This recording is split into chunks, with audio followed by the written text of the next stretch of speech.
একটা মেয়ে মানুষের আসলে কোনো আপন ঘর আমার মনে হয় না। কেন জানেন? দেখেন, স্বামীর সংসারে এসে স্বামীকে এত ভালোবাসি, অথচ কথায় কথায় স্বামী বলে আমার বাড়ি থেকে বের হয়ে যাও। স্বামী বলে কষ্ট করে ছেলে মেয়ে পালছি, ভরণ পোষণ করে বড় করছি, এখন ছেলে মেয়েও বলে আমার বাড়ি থেকে বের হয়ে যাও। মানে তাদের কাছে আমি অনেক বড় বোঝা হয়ে গেছি। শ্বশুর শাশুড়িকে এত ভালোবাসি, কিছুতে কিছু হইলেই শ্বশুর শাশুড়ি ছেলের পক্ষ নিয়ে কথা বলে ছেলের পক্ষ হয়ে যায়। তাহলে আমি পরের মেয়ে, আমার কোনো মূল্য আর কোনো দাম কিছুই রইল না। তো আমি আজকে একদম মনে প্রাণে আমি সিদ্ধান্ত নিছি, ট্রেন যাইব, ট্রেনের মাঝখানে দাঁড়াই থাকবো, বাস ট্রেন আমার গায়ের উপরে দিয়া যাইয়া আমাকে মাইরে দিয়া তারপরে যাবে। কারণ একটা মেয়ে মানুষ যদি তার স্বামীর সংসারে সুখ না পায়, শান্তি না পায়, তার কিন্তু জীবন থাকার থেকে না থাকা অনেক ভালো। আর সবচেয়ে বড় কথা, স্বামীর সংসার আসলে একটা মেয়ে মানুষের কখনোই আপন হয় না। হিসাব করে দেখলাম, একটা মেয়ে মানুষের স্বামীর সংসার কখনোই আপন হয় না। স্বামীকে সব কিছু দিলাম, 20 লক্ষ টাকা বাবার বাড়ি থেকে আইনা দিলাম, 5টা ছেলে মেয়ে কষ্ট করে পালতেছি।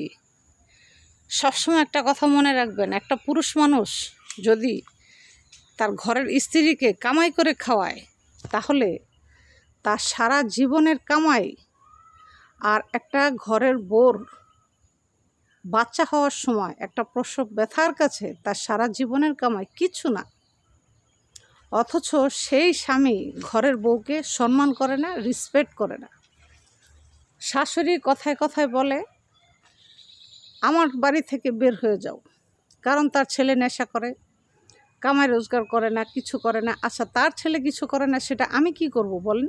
এটা আমার কি অপরাধ? বলেন, আমার কি অপরাধ? তাহলে এখন আমার একটা বয়স হয়েছে, আমি এখন এই বয়সে এই 5টা ছেলে মেয়ে রাইখা, আপনারা বলেন আমার কি একটা বিয়ে করা সম্ভব? আমার তো বিয়ে করা সম্ভব না। তাহলে আমি এখন সিদ্ধান্ত নিছি, আমি বিয়ে করব না, আমি কিচ্ছু করব না।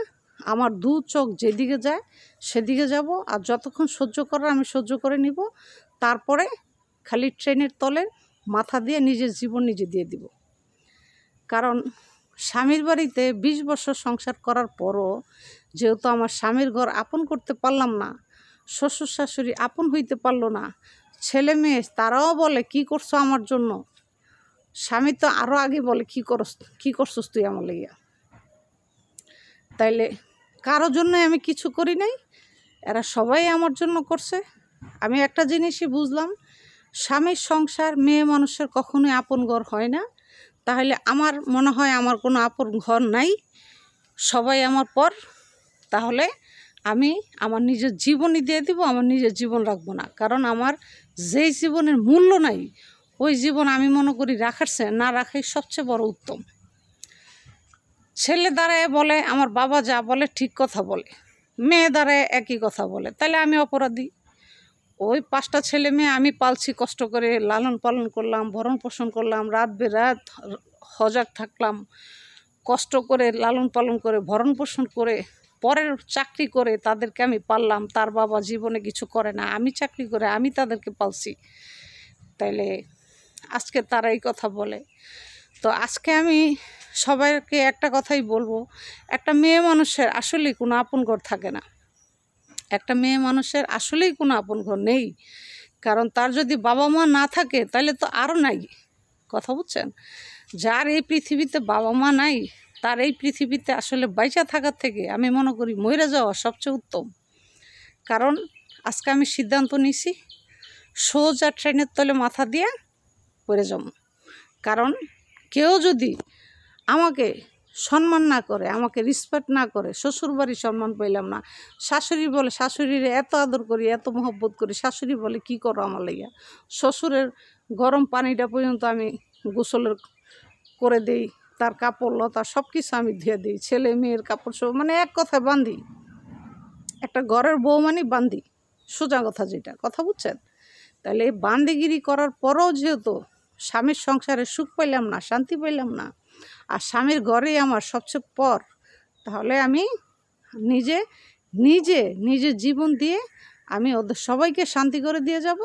আমি নিজে নিজে ট্রেনের তরে মাথা দিয়ে ডাইরেক্ট পরে মরে যাব, একদম আইসা বাড়ি মেরে আমার ফালাইতে চলে যাব। কারণ আমার জন্য কান্না করার কোনো মানুষ নাই। স্বামী, ছেলে, মেয়ে, শ্বশুর, শাশুড়ি কেউ কান্না করবে না, বাবা মা তো নাই। তাহলে কেউ আমার জন্য কান্না করবে না, ওদেরকে শান্তি করে আমি দিয়ে যাব, ওরা শান্তি মতো থাক। ঠিক আছে, আমি যেহেতু মা ভালো না ওদের কাছে, তাহলে আর ভালো হওয়ার আমার দরকার নেই, তাদেরকে আমি শান্তি করে দিয়ে যাব, তারা সেই শান্তি নিয়েই থাকবে। দু চোখ যেদিকে যায় চলে যাব। তবে আমি একটা জিনিসই বুঝলাম, মেয়ে মানুষের আপন ঘর বলতে এই পৃথিবীতে কিচ্ছু থাকে না। সেটা স্বামী বলেন, শ্বশুরবাড়ি বলেন, ছেলে মেয়ে বলেন, যেই জায়গাটাই বলেন, একমাত্র যদি আপন ঘর থাকে সেটা বিয়ের আগে তার বাবা মার ঘরটা, আর না হলে কোনো ঘর আপন না। আপনি সারা জীবন দিয়ে যাবেন, সারা জীবন কর্ম করে যাবেন, তারপরেও বলবে তুমি কি করছো আমাদের জন্য, কিচ্ছু করো নাই। এই কথা শোনার থেকে মরে যাওয়া বহুত ভালো, বুঝছেন?